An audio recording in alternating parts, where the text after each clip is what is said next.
Good day mga parts! So for today's video, halika samahan nyo kami sa another food trip adventure. At ang ating kakainan ay first time lang natin mapupuntahan at may experience. At balita ko ay masasarap ang pagkain dito kahit na medyo pricey siya. Kaya naman ano pang iniintay nyo at samahan nyo na kami mag food trip dito sa may Gloria Maris. So pagpasok natin dito sa Gloria Maris Mall of Asia ay makikita natin ang mga fresh na mga seafood na pwede nating orderin at ipaluto. At makikita natin na fresh pa sila at buhay. And kayo na rin ang mamimili kung anong klaseng luto ang gusto nyo gawin dito sa mga fresh seafood na ito. And napakaraming variety ng seafood na pwede nyo pagpilian dito.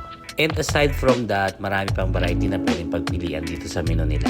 So ito, papiliin na natin si Sir Mo at saka si Heidi. And habang namimili sila ng menu, ito na at sinerva na nga tayo dito ng tea. And grabe, ang sarap nga muna mag-tea bago kumain and after kumain. So ito, binigyan din tayo ng complimentary nuts habang nag-aantay sa orders.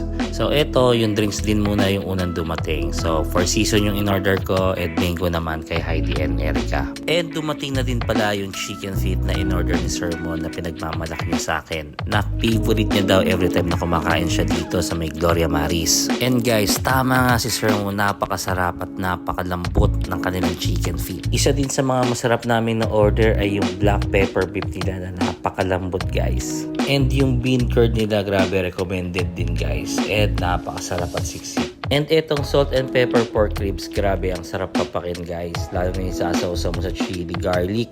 Ay grabe, lalo kang gaganahan. So ayan, talaga guys, kain na tayo. And syempre, ito medyo late lang dumating yung ating yang chow na kanin. And request din namin na i-separate yung shrimp kasi allergic yung dalawa sa hipon. Of course, kailangan din natin ng gulay ang bok choy. Pang balance sa kakainin nating meat. So ayan, ito guys, kain na tayo. And guys, kung small or big groups kayo, meron din kayong pagpipilian dito. Meron silang small, medium, and large na servings. And grabe guys, sobrang nabusog ako sa mga kinain namin at napakasarap na mga pagkain nila dito.